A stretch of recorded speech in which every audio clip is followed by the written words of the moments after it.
battle is against my destiny. The Bible said he was a mighty man of valor, which means he has built his career, he has built his life, he has raised his status, gotten to a height in the society where men look up to him. So ladies and gentlemen, it's not about you going to school right now. It's not about you getting a job right now. How are you going to be introduced in the nearest future after going through the pains of life, all the processes of life? They said he was a mighty man of valor. He had gone through the military school. He had come out as a major general. They said, but is the son of an harlot. He was the son of a harlot. Those two statements started his life and ended his life. Sir, who your father is a prophecy to how far you might go. Nobody wants to associate with the next statement. He was the son of a harlot. Everybody wants to associate with the first statement, which are making sense. Mighty man of valor, but the next statement put an end to his existence. I want to talk to us this morning what I title, this battle is against my destiny. This battle is against my destiny. I want to speak words. Remember, to every existence and to everything on earth, they were bettered by words. So when words are spoken, don't see them as statements,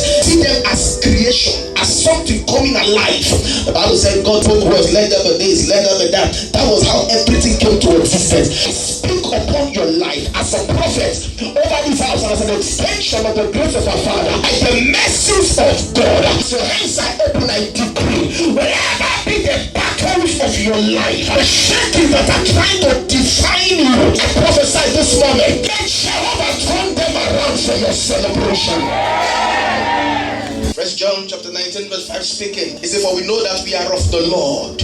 We agree we are of God, but the whole world lieth in wickedness. You must understand one truth, that your day-to-day activity as it's where is a battle you are in. Your rising is someone's offense. Your lifting is someone's bitterness. Your celebration is the pain that someone is going through. So we live in the life of battle, where everything day to day, every day is a success as a result of the battle. Destiny begins as a desire. Everyone seated here right now have a desire for something great. Everyone seated here right now have a desire for something big. If I ask you for your dreams now, they are mighty, they are massive. So destiny begins as a desire. It's about with the effect and the effort of passion. Destiny becomes a decision. That you have a desire does not mean you are going to be great. That you have a desire does not mean you are going to succeed. It is when you add passion to your desire, it becomes a decision. In Psalms chapter 145 verse 16, he said, he satisfies the desires of every living thing. Even God knows that we have desire. See, the problem we have as Christians is that every one of us have desires. Everybody looking at me right now, if I ask you for your checklist, I'll be scared. There are some things we will write. God himself is bothered about us. But the problem is this: we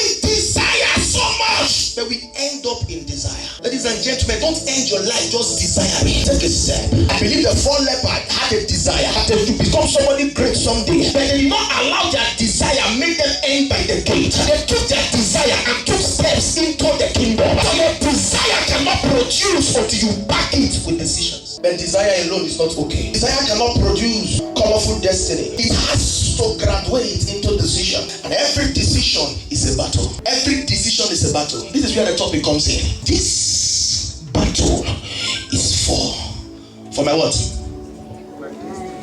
For my what? Access. Fresh upon them.